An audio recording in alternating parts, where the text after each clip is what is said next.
Qué bueno verlos, hermanos. Abra su Biblia, por favor. Hoy vamos a hablar en el Salmo 126 y ya había adelantado durante la semana que vamos a hablar de esto cuando sembramos con lágrimas, ¿sí? El Señor quiere hablarnos hoy, hermanos. Quiere hablarnos hoy, así que vamos a escuchar la voz de nuestro Dios. Si no tiene Biblia, recepción, ahí el grupito hermoso que está ahí atrás, salvo Javier, ¿sí? El grupo hermoso que está ahí atrás, tiene Biblias. Así que si usted quiere una Biblia, levante la mano y ellas se lo acercan. O si no, está en el boletín. En el boletín también a veces tiene letra muy pequeña.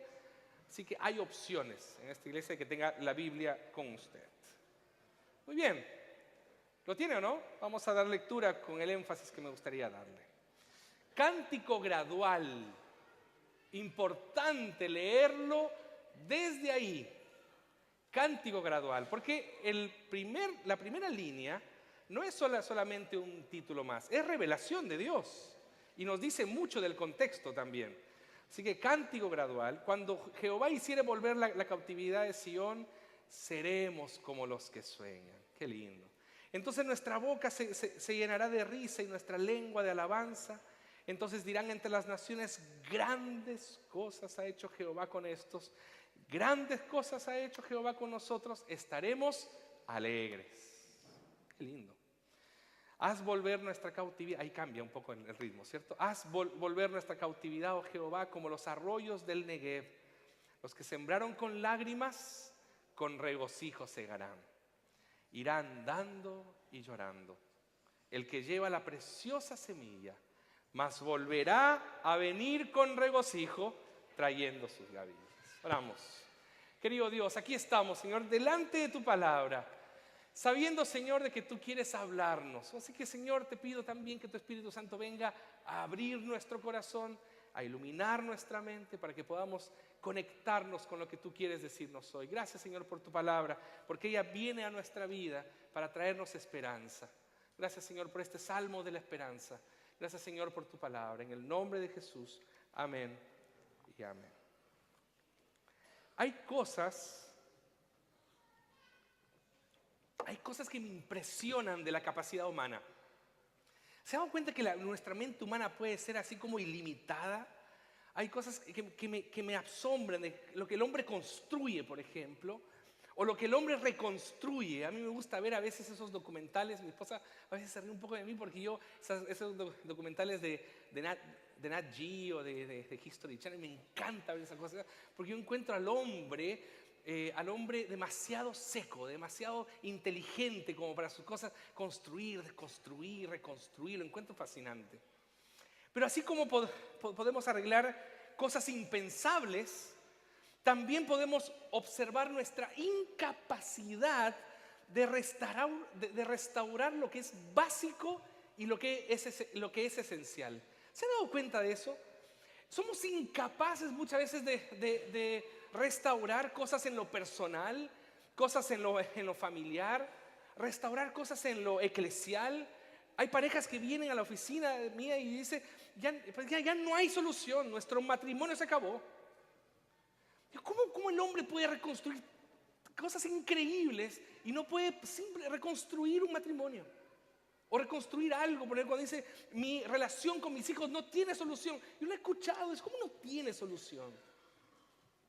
La Escritura nos habla, la Escritura nos narra, la Escritura nos muestra a un Dios restaurador, a un Dios que restaura lo que yo no puedo restaurar. Y restaura lo que tú no puedes restaurar, pero que Él sí puede restaurar. Dios, finalmente en este salmo vemos a un Dios restaurador. Estamos frente a un cántico gradual. ¿Qué es el cántico gradual? El cántico gradual son los salmos del 120 al 133 o 134 que el pueblo de Dios, los judíos, cantaban cuando salían de sus casas rumbo a Jerusalén para una o dos o tres fiestas en el año.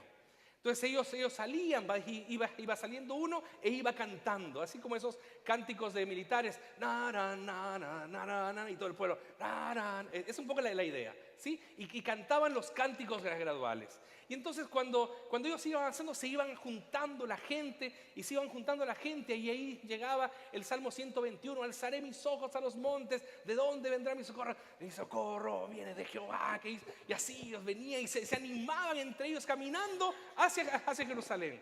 Y después cuando se sentía uno desanimado, uno decía que oh, cuán bueno y cuán delicioso es los hermanos cuando estamos juntos en armonía, porque allí hay bendición y vida eterna, y cantaban y todo eso. Ese es el cántico gradual, ¿sí? ¿Lo entendió, cierto? Que el Señor le bendiga. Muy bien, entonces el pueblo de Dios históricamente siempre se ha rebelado contra Dios. De hecho, la historia de Dios, la historia del pueblo de Dios, es como un ascensor. A veces estaban bien con el Señor, estaban muy mal con el Señor. A veces estaban súper bien y a veces estaban muy mal, como un ascensor. Y es la historia de nuestras vidas también. A veces nosotros estamos arriba, abajo, como que no conseguimos estar parejito con Dios. Porque somos gente compleja, somos gente complicada, somos gente difícil de tratar. Y usted me dirá, bueno, hable por usted, ¿cierto? Pero somos gente así, seamos honestos, estamos entre nosotros, somos pocos, pero nos conocemos en casa, ¿cierto? Y somos gente compleja. Y el pueblo de Dios se rebelaba constantemente. Y el pueblo de Dios comenzó a desconfiar del gobierno de Dios. Y le comenzó a pedir reyes a Dios. No queremos más una teocracia, ahora queremos reyes que nos dirijan.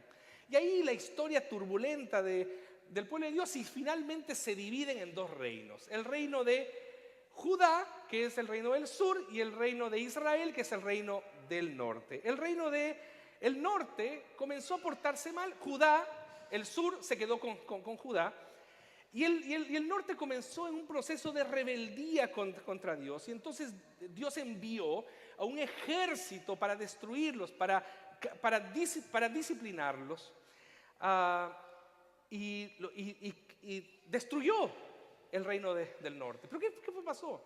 Que el reino del sur estaba a 30 kilómetros. A 30 kilómetros. Vieron todo lo que había pasado con el reino del norte.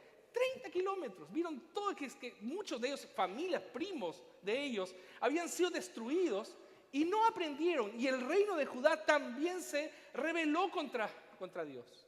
Tuvieron tiempos buenos, con reyes buenos, pero también tuvieron tiempos malos y se rebelaron. Entonces, ¿qué es lo que hizo Dios? Dios los disciplinó y mandó otro ejército, el ejército de los caldeos, y finalmente los saquearon. El lugar de adoración fue destruido. Se llevaron las cosas y al pueblo de Dios, y eso es lo que se conoce como el exilio babilónico. Se llevaron parte del pueblo de Dios y los exiliaron en Babilonia, y en Babilonia se quedaron por mucho tiempo. Muy bien. Jeremías 29, por eso estuvimos leyendo en el culto Jeremías 29, porque Jeremías 29 es la carta que escribe Jeremías a los que estaban en el exilio. Y les dice, yo los puse ahí, dice Dios. Y no solamente eso, dice, construyan sus vidas hasta que yo venga a buscarlos. ¿Y cuánto tiempo va a pasar en este exilio? Y Dios les dice, va a pasar 70 años. Los profetas les decían, no, los falsos profetas le decían, no, esto va a pasar rapidito. 2 años le dijeron en Jeremías 28 o 27, 2 años. Y Jeremías dice, no son 2 años, son 70 años. Ustedes tienen que estar 70 años ahí, así que construyan sus casas, casen a sus hijas, casen a sus hijos, construyan hagan negocios, etc. Entonces al final se encontraron ahí, un pueblo exiliado, lejos de Judá. No estaban en su tierra. Para quienes no estamos en nuestra tierra, sabemos ese sentimiento de anhelo. Yo seguramente un chileno fuera del país por un tiempo, y una sopaipilla, ¿no? Esa cazuela que preparaba mi abuela, ese sentimiento. Yo no tengo mucha relación cercana con Perú, pero con la comida peruana la tengo. Yo a veces digo, uy, ese arrocito con hoy podríamos almorzar comida peruana, en todo caso. Eso es lo que pasaba con el pueblo de Dios. Comenzó a anhelar volver a Judá. No estaban en su tierra. No estaban más en su tierra, estaban exiliados, eran ciudadanos de segunda clase. No estaban, no se sentían así como, esto es mi tierra. No, ellos estaban construyendo, de hecho ellos habían crecido incluso como pueblo. Pero en sí, sumando y restando, era un pueblo derrotado. Era un pueblo derrotado. Extrañaban Jerusalén. Y cada día, algunos de ellos comenzaban a sembrar con lágrimas. Salmo 137 fue el primer salmo que leímos hoy. Y decía, yo me siento ahí al lado de los ríos de Babilonia. Y yo anhelo volver. ¿Saben qué? Nosotros lo podríamos comparar con nosotros. Nosotros aquí, en la tierra, estamos de paso. Estamos exiliados. Estamos en Babilonia. Y anhelamos estar finalmente en la Jerusalén celestial.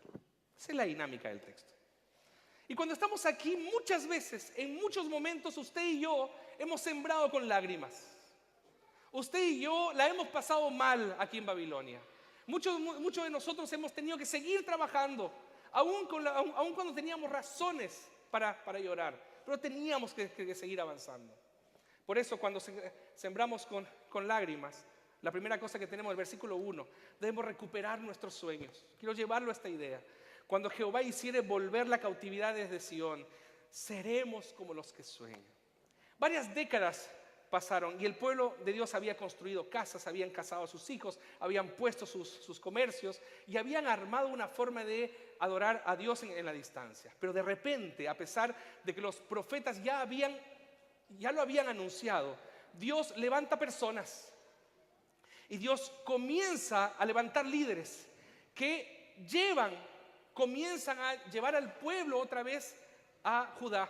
Estaban en Babilonia y los llevan a Judá. La política de expansión del imperio babilónico era arrancar a los pueblos de donde habitaban y diseminarlos por distintas partes. ¿Por qué? Porque eran una amenaza para el imperio. Si ellos estaban juntos, entonces podrían representar una amenaza para el imperio. Pero Babilonia cayó. Porque quiero decirle algo. Todo sistema cae. Todo poder humano no es invencible. En algún momento cae. Y eso fue lo que pasó con Babilonia. Cayó.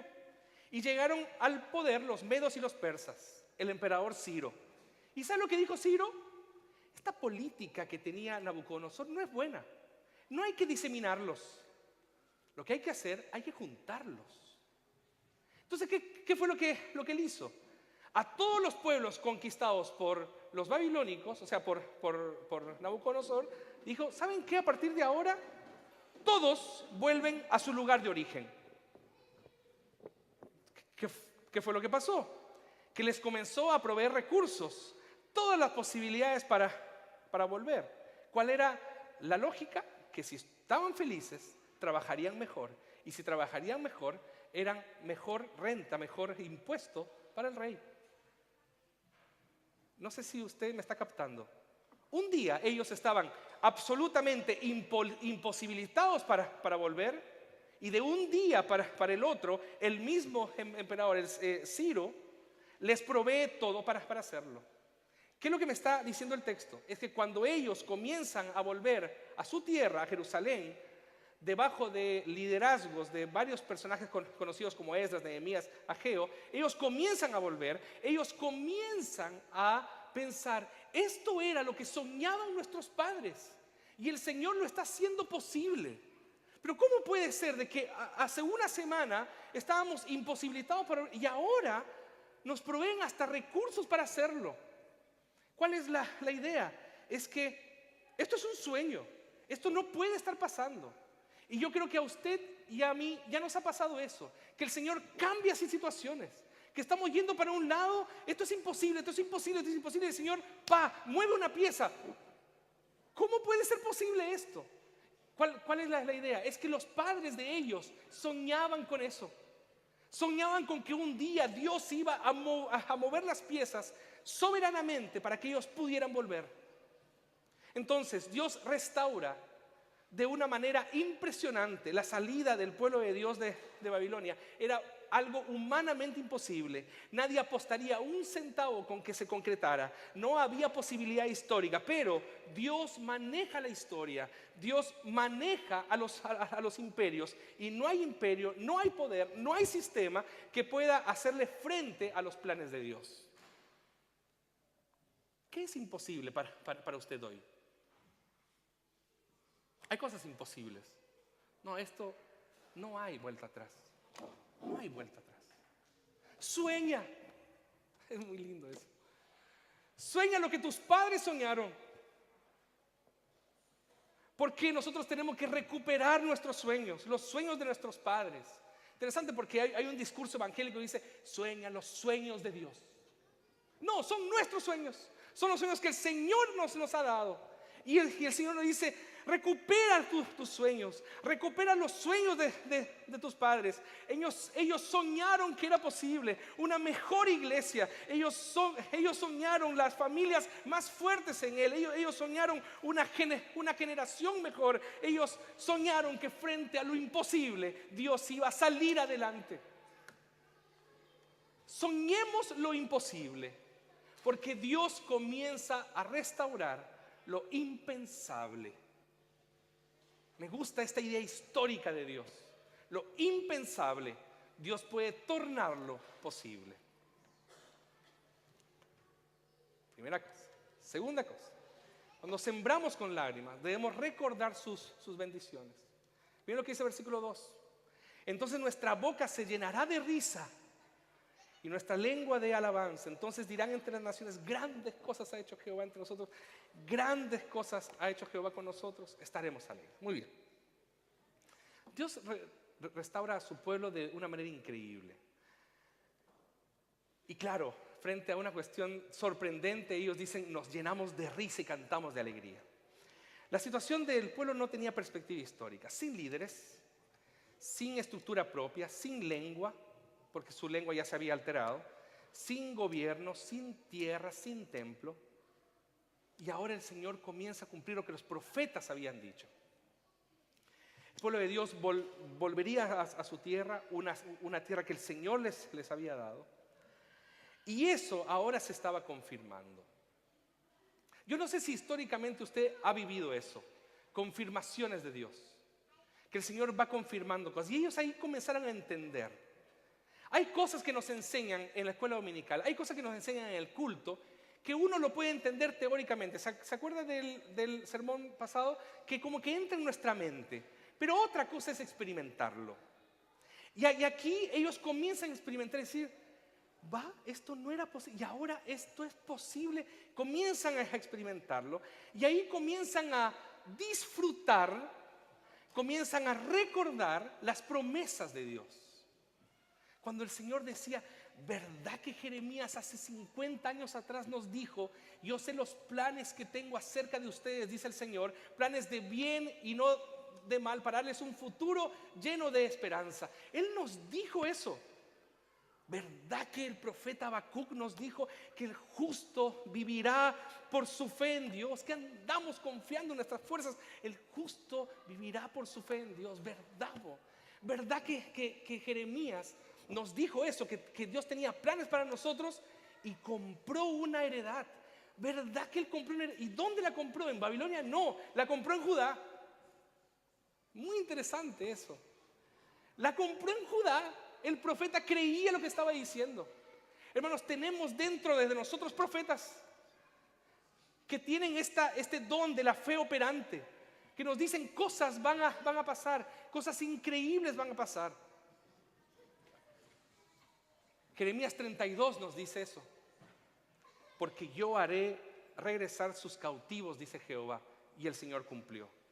Entonces el regreso no fue fácil. Y aquí es donde se complica la idea. ¿Por qué? Porque como evangélicos estamos acostumbrados a los discursos exitistas, a los discursos triunfalistas. Cree en Dios y el Señor hará imposibles. Muy interesante, porque en el proceso Dios se las hizo difíciles. Se las hizo difícil. Cuando vuelven aparecen los enemigos. Por eso el texto dice entonces 2 veces. ¿Se dio cuenta de eso? El texto dice dos veces, dice entonces nuestra boca se llenará de risa. Y después dice entonces dirán las naciones. ¿Por qué? Porque ahí comienza el juego político, los espías, los lobistas. Y Dios va construyendo la historia. El pueblo consigue construir las bases del templo. El pueblo consigue construir las primeras cosas en Judá. Pero después pasan otros 15 años en el que el pueblo se paraliza. Y ahí surge Ageo. Y ahí Dios levanta nuevos líderes, construyen el templo y luego los muros de la ciudad. Pero ¿cómo construían? Esta parte me encanta. ¿Cómo construía el pueblo? ¿Cómo reconstruía el pueblo? En una mano la pala y en otra mano la espada. Qué lindo eso. En una mano la pala y en otra mano la espada. ¿Por qué? Porque los enemigos son muchos.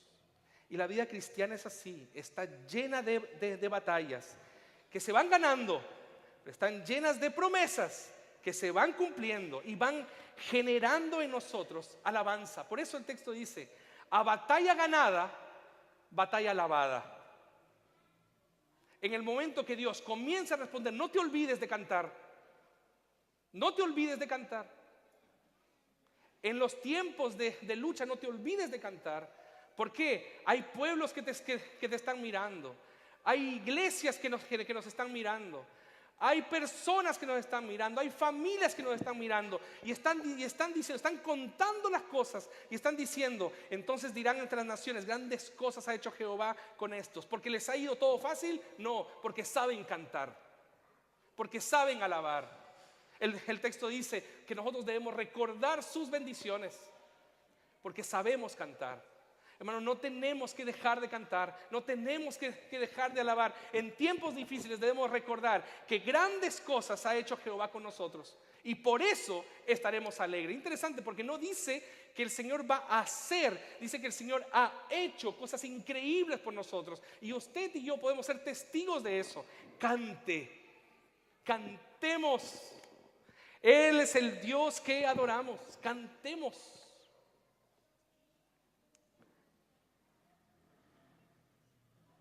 Las naciones dirán cuántas maravillas hace el Señor por ellos. ¿Y qué cosas son esas cosas? Que Dios cambia situaciones. Quiero convencerlo de eso, de que Dios invierte lógicas. Usted tiene una lógica muy humana como yo. No, esto no hay vuelta atrás. Pero Dios invierte lógicas. Dios invierte lógicas, aleluya. Dios invierte lógicas. Dios invierte situaciones. Yo creo en ese tipo de Dios, un Dios soberano que no se restringe a nuestra percepción. Dios es el Dios del universo. Dios es el Dios del universo. Por lo tanto, cuando Él se mete en nuestra vida, comienza a invertir lógicas. ¿Cuáles son las lógicas? No sé si usted ya lo ha notado. Yo soy en el texto, los que les gusta ver las cuestiones exegéticas en el texto. Pesadillas por sueños. Lágrimas por risa, escarnio de las naciones por reconocimiento de lo que Dios hace, desesperanza por esperanza, lamento por júbilo, tristeza por alegría. El salmo está hecho, e incluso si yo le tuviera que cambiar el nombre al salmo, es Dios invierte lógicas. Dios invierte lógicas. Recordemos sus bendiciones. Dios sigue invirtiendo nuestras lógicas, pero el cristianismo no debe caer en la lógica satánica del triunfalismo, porque debe ser realista. Pala y espada. Pala y espada, recordando sus bendiciones para no perder la esperanza. Y esta tercera, esta me mató. Debemos recuperar su manifestación. Y yo creo que ya en esta, ya no lloro, pero en esta semana, como dicen en la tierra de mi mamá, sipi, con el moco colgando. Porque este salmo es, si a alguno le causó lo que dije, lo siento, pero un moco colgando. El 4, cambia la lógica. Iba bien, iba ahí. No, y el Señor grandes cosas ha hecho Jehová por nosotros, y ahí iba bien. Y de pronto cambia el tiempo verbal.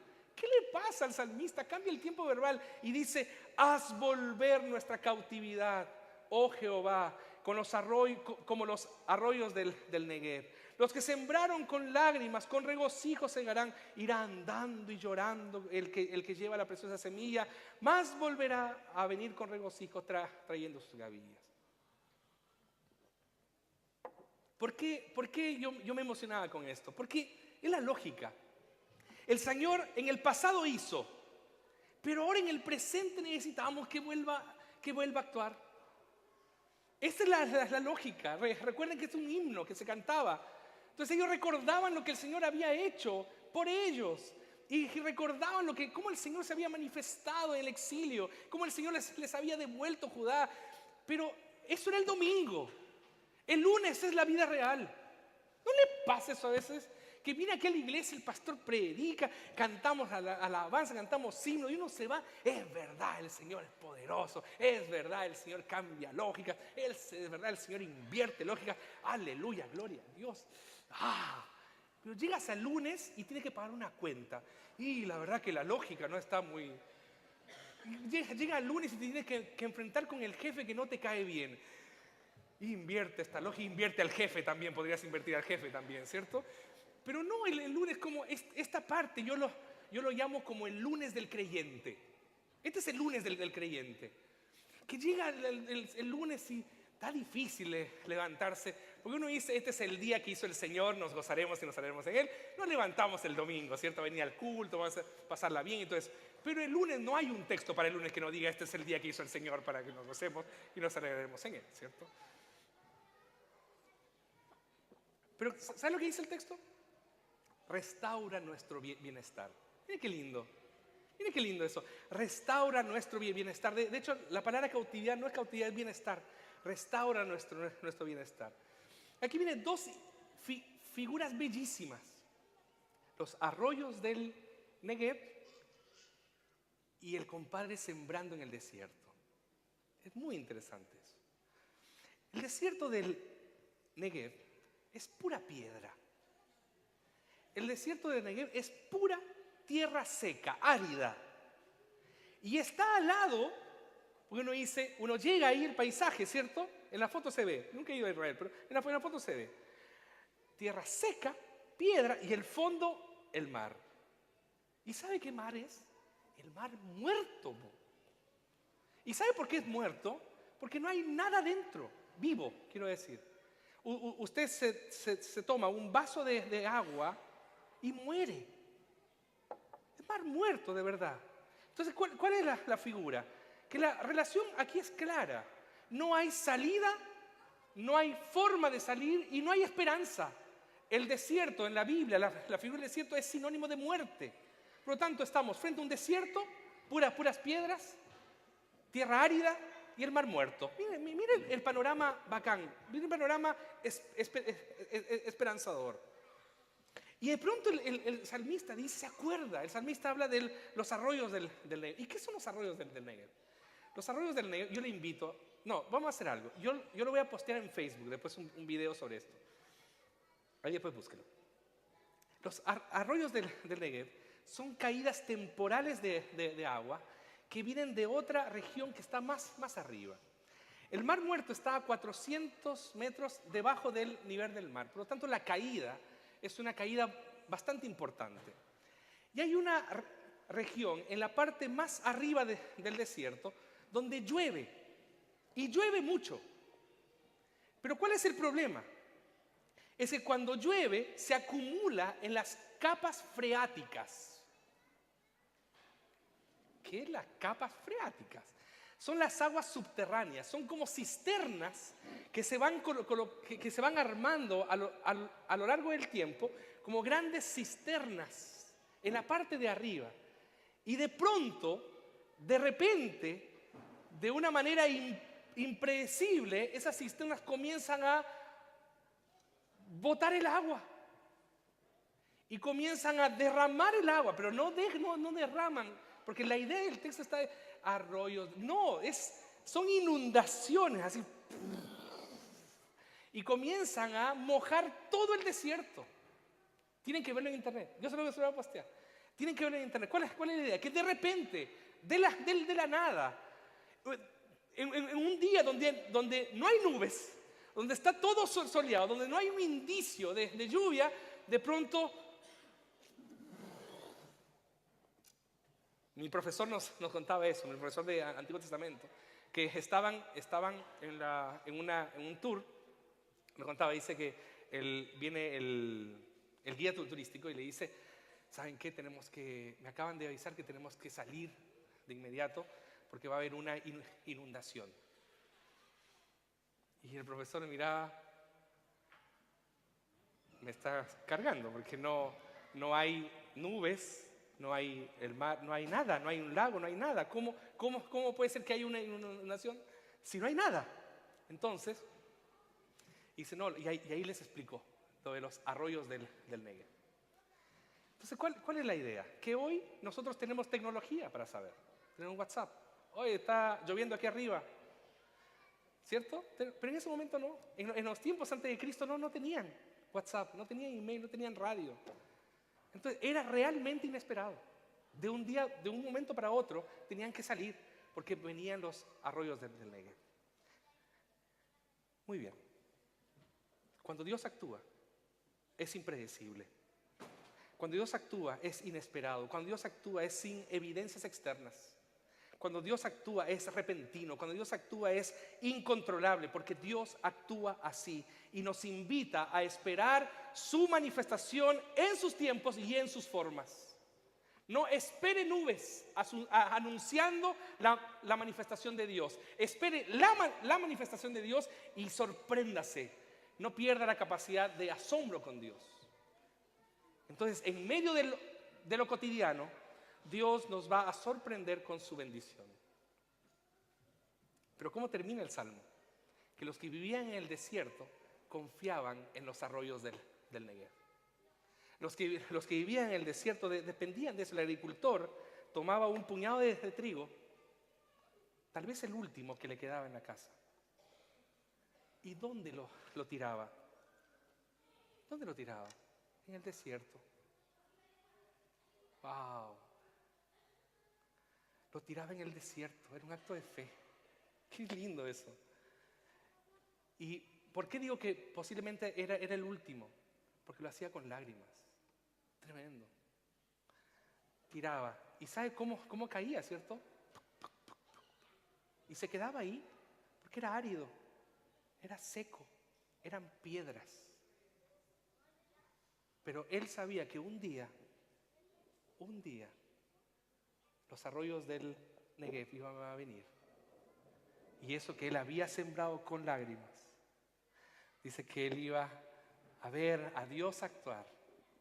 Cuando el agua bajara, iba a ver el desierto florido y vendría con sus gavillas cantando al Señor. Qué linda figura. Para muchos de nosotros tal vez es el último puñado de granos. Láncelo. Porque dice que nosotros, ¿se acuerdan el primer punto? Tenemos que seguir cantando. Lindo. Tenemos que seguir cantando. Láncelo y cante. Y diga, como ellos decían, irá andando y llorando el que lleva la preciosa semilla, mas volverá con regocijo trayendo sus gavillas. ¿Cómo termina el Salmo? Que hay épocas en la vida en que hay que sembrar, aun cuando haya cosas que nos hacen llorar. Hay que sembrar.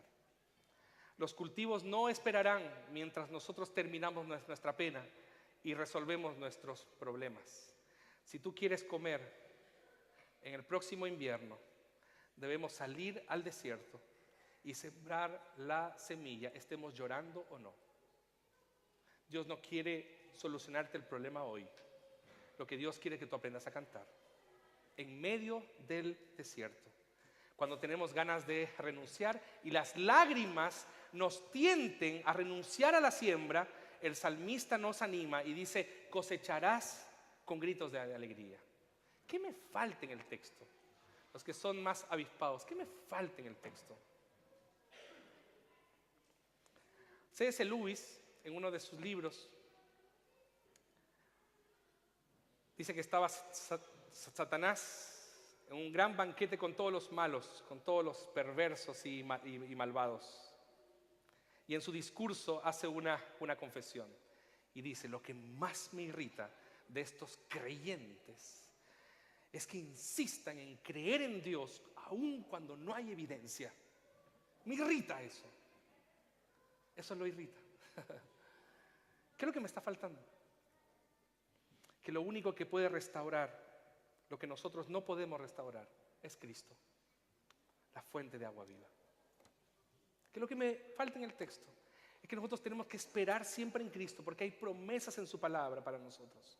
Miren lo que dice Apocalipsis: porque el Cordero que está en medio del trono los pastoreará y los guiará a fuentes de agua de vida, y Dios enjugará toda lágrima de los ojos de ellos.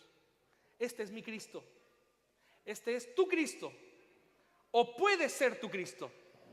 El Señor quiere enjugar tus lágrimas. Hay más promesas, porque el Cordero que está en medio del trono los pastoreará y los guiará a fuentes de agua de vida, y Dios enjugará toda lágrima de los ojos de ellos. Enjugará Dios toda lágrima de los ojos de ellos, y ya no habrá más muerte, ya no habrá más llanto, ya no habrá más clamor ni dolor, porque las primeras cosas pasaron. Podemos anticipar esto ahora en nuestra vida.